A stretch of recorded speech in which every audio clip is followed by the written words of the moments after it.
Department of Tourism miaprubar na sa tinguha sa 5 ka mga leisure hotel sa Metro Cebu nga mamahimo usab nga quarantine facility. Siluan mayroon din na sa report.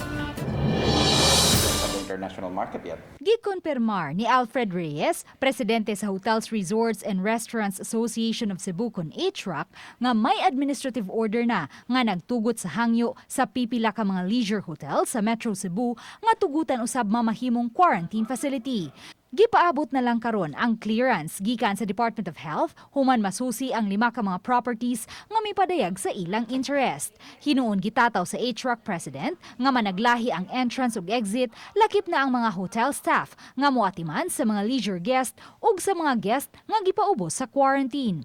This is a very good move of the Department of Tourism for allowing the hospitality industry to at least go back to its shape slowly. It might not be the right market as of the moment.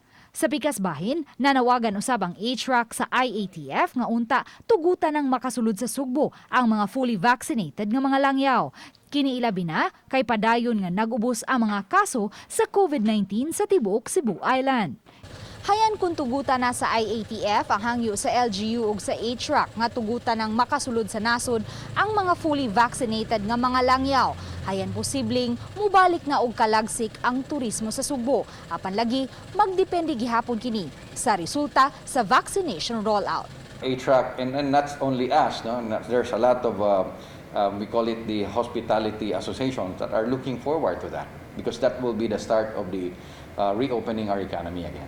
Apan samtang padayon pa kining gitimbang-timbang sa IATF, nanawagan usab ang HRAC sa Civil Aeronautics Board nga patasaan gikan sa 300 ngadto sa 1,500 ang daily capacity sa mga pasahero sa mga international flights nga motugpa sa Mactan Cebu International Airport matag adlaw. Kini aron matabangan ang nag-ilaid na nga hospitality industry.